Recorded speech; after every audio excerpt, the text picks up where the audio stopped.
না আমার শুধু এ দুটি আখি, স্বপ্নে রঙে রঙে তবুও তোমার হাজার হাজার ছবি আঁকি, হাজার হাজার ছবি আঁকি।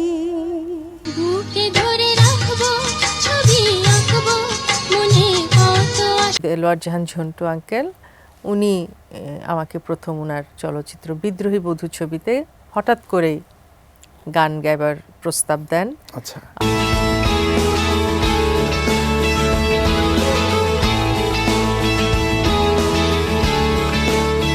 1984 সালে ভাত দে সিনেমায় আপনি দারুণ তুখোড় অভিনয় করলেন, আপনি জাতীয় চলচ্চিত্র পুরস্কার পেলেন, নাম ডাক হলো।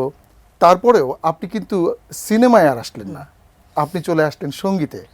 এই সঙ্গীতে আসলেন কিভাবে? শুরুটা ছোটবেলা থেকেই ছিল আসলে, সেটা হচ্ছে আমরা একেবারে সিরিয়াসলি গান শেখা হতো এবং বাসায় গানের টিচার ছিলেন। আমি আমার বোন আমরা গান শিখতাম। প্রফেশনালি যদি গানের কথা বলেন সেটা লং স্টোরি, কারণ আনপ্ল্যান্ড। দেলোয়ার জাহান ঝন্টু আঙ্কেল, উনি আমাকে প্রথম ওনার চলচ্চিত্র বিদ্রোহী বধূ ছবিতে হঠাৎ করেই গান গাইবার প্রস্তাব দেন। আচ্ছা, আর ডুয়েট গান ছিল সাগর জাহান এবং আমার, সুরকার ছিলেন আনোয়ার জাহান নান্টু, গানটা লিখেছিলেন আমার মা, আর অভিনয় করছিলেন মৌসুমী আপা, বাপ্পারাজ ভাই। তো ওই বয়সে, অত কম বয়সে অত বড় একটা সুযোগ, বিশাল আয়োজন করে মহরত হয়েছিল, এভাবে মিডিয়াতে গান গাওয়া। তবে তারও আগে কিন্তু আমার একটু রেকর্ডিং এর প্র্যাকটিস হয়েছিল। ব্রেকফাস্ট, টিফিন কিংবা স্ন্যাক টাইমে মজাদার আয়োজন মানে all time bread. Jahangir Saeed একজন শিল্পী, উনি আমার মায়ের লেখা 12টা গানের একটা অ্যালবাম করে, যেটার মিউজিক ডিরেক্টর ছিল শওকত আলী এমন। আচ্ছা, সেও তখন তরুণ। সেই রেকর্ডিংয়ে আমরা যাই মায়ের সাথে, জাস্ট রেকর্ডিং দেখতে। তখন শওকত আলী ইমন আমাকে জিজ্ঞেস করে যে, তখন তো পরিচয় নাই ওভাবে, আপনি কি গান করেন? মানে খুবই ছোট তখন, আমি মেবি 8-এ পড়ি। আচ্ছা, তখন আমার আম্মু বলে যে না, ও আমার মেয়েরা তো গান শিখে, ও গান শিখে। বলে না, উনি তো খুব ভালো। আচ্ছা, আপনি এই গানটা একটু ভয়েস দেন তো মাইক্রোফোনে গিয়ে। এই কিন্তু আমার ভয়েসটা টেস্ট হয় প্রথম। আচ্ছা, আর বিদ্রোহী বধূর গান হচ্ছে বুকে ধরে রাখবো। গানটা আমরা একটু যদি শুনি। হৃদয়ের মাঝে বাঁশি বাজে হলো ভালোবাসা, বুকে ধরে রাখবো, ছবি আঁকবো, মনে কত আশা। আপনার প্রথম যে ক্যাসেট, ওটা আমরা সংগ্রহ করেছি। প্রথম কলি হয় না একজন সঙ্গীত শিল্পীর প্রথম ক্যাসেট, আমার কাছে মনে হয় যে প্রথম প্রেমের মতো সুন্দর, তাই না? এই ক্যাসেটের প্রথম সিডি, মানে বাংলাদেশের নারী কণ্ঠশিল্পীদের মধ্যে প্রথম সিডি আঁখি আলমগীরের, তাই না? লন্ডনের একটা কোম্পানি, তাদের নামও সঙ্গীতা, সেটাও সঙ্গীতা। আচ্ছা, তো ওরা আমার থেকে পারমিশন নিয়ে ওরা সিডি আকারে তখন আচ্ছা এটা বের করে। তো এই ক্যাসেটের, মানে এই ক্যাসেটের সিগনিফিক্যান্ট যদি কোনো গান নিয়ে আলাপ করতে চান। এই ক্যাসেটের অনেক জার্নিটাই আমার জন্য একদমই অন্যরকম ছিল, কারণ এই ক্যাসেটের রেকর্ডিং করতে গিয়ে আমি প্রথম বকা খাওয়া শুরু করলাম। আচ্ছা, গান গাইতে জানতাম, কিন্তু এক্সপ্রেশন সহ গান গাওয়া সেটার আমার অত প্র্যাকটিস ছিল না, সেগুলোর বা জড়তা ছিল। বকা দিলেন কে? সুরকার বা সঙ্গীত পরিচালক? অ্যালবামের সময় একটা দুর্ঘটনাও ঘটেছিল।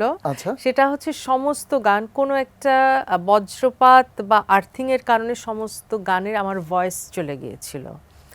তো ওই যে এত বকা টকা খেয়ে 12টা গান গাইলাম, আমাকে আবার নতুন করে ভয়েস দিতে হয়েছিল। আচ্ছা আচ্ছা, আপনার যে মায়ের যে গান দুটো গাইলেন আপনি এই জায়গা থেকে, এটা কি বার্থ রাইটের মধ্য দিয়ে পেলেন নাকি, না কিভাবে পেলেন? মানে না, বার্থ রাইট তো আমার অবশ্যই বাবা মায়ের জিনিসের উপরে, কিন্তু আমার গান আমি চয়েস করিনি। আম্মুর গান আম্মু দিয়েছিলেন সুরকারকে, উনি পছন্দ করে নিয়েছিলেন। আর এই ক্যাসেটে পুলক বন্দ্যোপাধ্যায়, উপমহাদেশের বিখ্যাত গীতিকার, ওনারও গান আছে, এটা হ্যাঁ। তো আমার মনে হচ্ছে যে বিশাল এটা তো একটা ইতিহাসে, এটা কি বা এর আগে কি কোনো লিখেছিলেন কারোর জন্য বাংলাদেশে? আমি জানি না, অ্যালবামে ওনার এটাই প্রথম গান বাংলাদেশের কোনো আচ্ছা, শিল্পীর আচ্ছা, অ্যালবামে। শিল্পীর জন্য বিশাল বড় একটা পাওয়া। তো কিভাবে হলো? গানটা আমি পাই, এটাও মনে করেন এটাও আমার পারিবারিক সুবিধা পেয়েছি এটা, এই গান পাওয়ার ক্ষেত্রে। আমার মা যেহেতু রাইটার, উনার পূর্ণেন্দু পত্রী, সুনীল গঙ্গোপাধ্যায়, পুলক বন্দ্যোপাধ্যায়, উনাদের সাথে আমার মায়ের একটা পরিচয় ছিল, এবং পূর্ণেন্দু পত্রী আমার মায়ের অনেক বইয়ের প্রচ্ছদ এঁকেছেন। আচ্ছা। সেই কথোপকথনের বিখ্যাত হ্যাঁ, পূর্ণেন্দু পূর্ণেন্দু পত্রী। পত্রী। তো সেই সূত্রে পুলক আঙ্কেলের থেকেও আমার মাই গান চেয়ে নিয়েছিলেন যে আমার মেয়ে যদি কখনো গান করে, আচ্ছা। তাহলে কিন্তু আপনার গান থাকতে হবে, তো আপনি আমাকে কয়েকটা গান দিয়ে রাখবেন। ও তখন উনি আম্মুকে আমার জন্য 6টা গান দেন, যার মধ্যে 2টা গান আমি 2টা অ্যালবামে গেয়েছি, আর এখনও 4টা গান আমার কাছে উনার প্যাডে, উনার হাতের লেখা সংগ্রহে আছে। পরবর্তী অ্যালবামে উনার আরেকটা গান আমি গেয়েছি, যেটা প্রণব আঙ্কেল সুর করেছেন। আচ্ছা, প্রণব ঘোষ। হোক না আমার শুধু এ দুটি আখি, স্বপ্নে রঙে রঙে, তবুও তোমার হাজার হাজার ছবি আঁকি, হাজার হাজার ছবি আঁকি।